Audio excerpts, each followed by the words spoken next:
இதுவரைக்கும் யாரும் பார்த்திராத மோசமான நிலைக்கு 571 விமானத்தில் நடந்த விபத்தை பார்த்தீங்கன்னா உங்களோட உள்ளம் நடுங்கும்.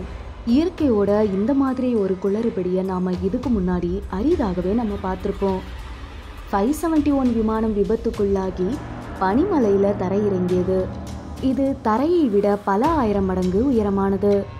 இந்த விமானம் விபத்துக்குள்ளான பிறகு பெரும்பாலான பயணிகள் உயிரிழக்கின்றனர்.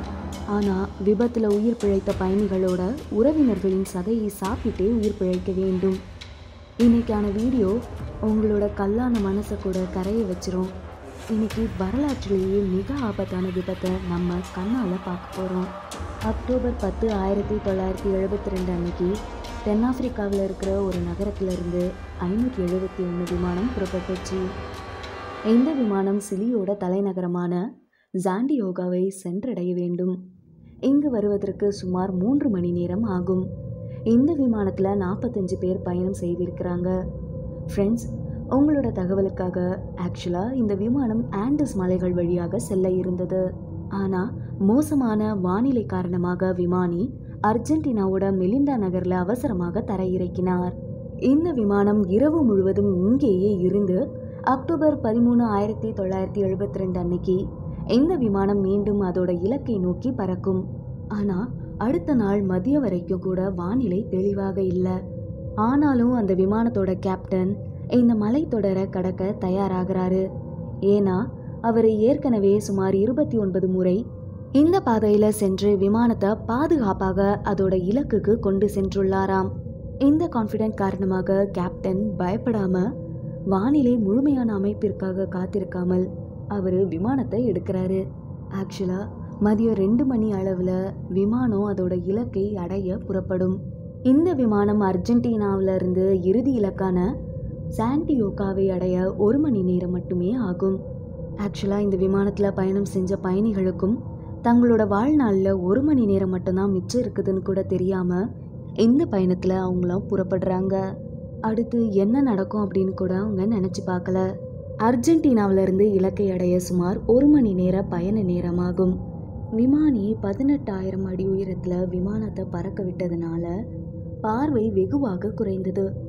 எதிரில் எதுவுமே தெரியாத அளவுக்கு அது குறைந்து போனது. சுமார் 1 மணி நேரம் விமானம் இப்படி காற்றில் பறந்து கொண்டே இருந்தது. 1 மணி நேரத்துக்கு அப்புறம் ஆண்டஸ் மலைத்தொடரை கடக்கிறதுக்கு 1 மணி நேரம் மட்டுமே ஆகும் என்பதை விமானி உணர்ந்தார். ஏற்கனவே 1 மணி நேரம் கடந்து விட்டது. அதனால் இந்த விமானத்தை தரையிறக்கிறதுக்கு அனுமதி வழங்க வேண்டும். விமானி தனது சொந்த யூகத்தின் அடிப்படையில் எல்லாத்தையுமே செஞ்சார். அது மட்டும் இல்லாமல் தரையிறங்கிறதுக்கு அனுமதி தேவைன்னு ஏடிசிக்கு கால் பண்ணி கேட்டார். விமானிக்கிட்ட ஏசிடி ஆண்டஸ் மலைத்தொடரை தாண்டிட்டீங்களான்னு கேட்டாங்க. விமானியோட பேச்சை கேட்ட ஏசிடி ஆண்டஸ் மலைத்தொடரை கடந்திருக்கலாம்னு உணர்ந்தது. அதனால் விமானிக்கு ஏசிடி அவர்கள் தரையிறங்கிறதுக்கு அனுமதி கொடுத்தாரு. விமானி தரையிறங்கிறதுக்கு அனுமதியை ஏற்று மெதுவாக விமானத்தை தரையிறக்க தொடங்கினார். ஏறக்குறைய 11,000 அடி உயரத்தை தாண்டிய பிறகு விமானிக்கு அப்போதான் ஒரு விஷயம் புரிஞ்சுது. ஆண்டஸ் மலைத்தொடர் இன்னும் முடியவில்லை, அது இன்னும் நீண்டு கொண்டே இருக்கிறதா அவர் பார்த்தாரு. விமானி மிகவும் பதற்றமடைந்தார். ஏன்னா அவர்களுக்கு முன்னால மரணம் தெரிஞ்சுது. எதிரே ஒரு பனிப்பாறை தெரிஞ்சுது. கேப்டன் மீண்டும் உயரத்திற்கு பறக்க முயன்றார்.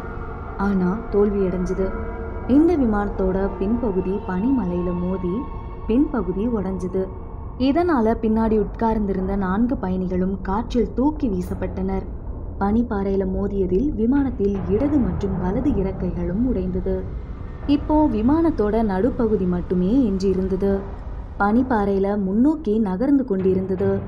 விமானம் கட்டுப்பாடில்லாமல் அதிவேகத்தில் சென்று கட்டுப்பாட்டையும் இழந்தது. இதன் காரணமாக விமானி மற்றும் 13 பேர் இந்த விபத்துல உயிரிழந்தாங்க. இந்த உடஞ்ச விமானம் 3500 கிலோமீட்டருக்கும் அதிகமான உயரத்துல தரையிறங்கிச்சு. ஃப்ரெண்ட்ஸ், இந்த விபத்துல 33 பேர் உயிர் தப்பினாங்க. ஆனா இங்கு ஒரே நாளில் 5 பேர் குளிரை தாங்கி மறுநாளே 5 பேர் உயிரிழந்தனர். இப்படியே நாட்கள் மெல்ல நகர்ந்து பயணிகள் ஒவ்வொருவராக இறக்கத் தொடங்கினர். இது மிகவும் குளிராக இருந்தது. மேலும் அரசாங்கம் தேடுதல் பணியை தொடங்கியது. அது மட்டும் இல்லாம இந்த பயணிகளை தேடுறதுக்கு 14 விமானங்கள் அனுப்பப்பட்டன. ஆனா பனிப்பொழிவு அதிகமாக இருந்ததுனால பனியில் நின்ற பயணிகளையும் உடைந்த விமானத்தையும் தேடும் பணியில் கண்டுபிடிக்க முடியவில்லை. இப்படியே நாட்கள் போயிட்டு இருந்தது. 16 அக்டோபர் 2022 அன்று தேடுதல் நடவடிக்கை நிறுத்தப்பட்டது. ஏன்னா அக்டோபர் மாதத்துல இங்கு பனி அதிகமாக இருக்கும். கடுமையான பனிப்பொழிவையும் குறைந்த வெப்பநிலையையும் நம்மளால தாங்க முடியும். ஆனா பசியை எப்படி நம்மளால தாங்க முடியும்? உயிரோட இருக்க இந்த பயணிகள் தங்கள் உறவினர்கள் மற்றும் நண்பர்களோட இறைச்சியை சாப்பிட ஆரம்பிச்சாங்க. நைட்டு அந்த உடஞ்ச விமானத்துல ஒளிஞ்சுப்பாங்க. ஆனா அக்டோபர் 29 அன்னைக்கு நடந்த விஷயம் இதயத்தை அதிர்ச்சிக்குள்ளாக்கும். அக்டோபர் 29 அன்னைக்கு ஒரு பெரிய பனிமலை உடைந்து விமானத்தின் மீது விழுது. இதனால எல்லா பனியும் அந்த விமானத்தின் மேலேயே விழுது. விமானம் உடைஞ்சி 8 பேர் இறக்குறாங்க. அதுக்கப்புறம் 19 பேர் மட்டுமே உயிர் பிழைக்கிறாங்க. ஃப்ரெண்ட்ஸ், உணவுப் பொருள்லாம் மிக குறைவாக இருந்ததுனால சிகரத்தை தாண்டி 3 பேர் உதவிக்கு மேலும் செல்கிறார்கள். அவர்கள் நடந்து கொண்டே இருக்கிறார்கள். ஆனா 3 நாட்கள் நடந்த பிறகு இந்த பாதை முடியவில்லை என்பதை அவர்கள் உணர்கிறார்கள். அதனால ஒரு நபரை மட்டும் அவர் எங்கிருந்து வந்தாரோ அதே பிளேஸ்க்கு திரும்ப அனுப்பப்படுறாரு. ஏன்னா உணவு மிக குறைவாகவே இருந்தது. இதுக்கு அப்புறம் இருவரும் மேற்கு நோக்கி நடந்து கொண்டிருந்தார்கள். தோராயமாக 61 கிலோமீட்டர் தூரத்தை உள்ளடக்கியது. ஏறக்குறைய 21 நாட்கள் இந்த பயணத்துல இருந்த அவர்கள் முன்னோக்கி சென்றபோது ஒரு நதியை பார்த்தாங்க. அவர்கள் ஆற்றின் குறுக்கே நடந்து சென்றார்கள். ஆனா அவர்கள் 3 பேரை பார்க்கிறார்கள். அவர் அந்த மக்களிடம் உதவி கேட்கின்றனர். ஆண்கள்ல ஒருவர் கல்லில் சுற்றப்பட்ட காகிதத்தை அவர்களை நோக்கி எறிந்து விஷயத்தை கேட்கிறார். 2 பேருமே தங்களுக்கு என்னெல்லாம் நடந்ததோ அதை எல்லாத்தையும் பேப்பரில் எழுதி கொடுக்கறாங்க. அதை படிக்கும்போது அவனோட உள்ளம் நடுங்குகிறது. அவன் வேகமாக நகரத்தை நோக்கி ஓடி அதை பத்தி இராணுவத்துக்கு தெரிவிக்கிறான். இந்த நபர்கிட்ட இருந்து தகவல் கிடைச்சதும் உடனடியாக மீட்பு நடவடிக்கை மேற்கொள்ளப்பட்டு அனைத்து மக்களின் உயிர்களும் காப்பாற்றப்படுகிறது. இந்த பயங்கர விபத்துல 16 பேர் உயிரை மட்டுமே காப்பாற்ற முடிஞ்சுது. பேர் கூட தெரியாத இந்த மலையில சுமார் 60 நாட்கள் உயிரோட இருந்தாங்க. இந்த வீடியோ பத்தி நீங்க என்ன நினைக்கிறீங்கன்னு காமெண்ட் பாக்ஸ்ல உங்களோட கருத்தை சொல்லுங்க.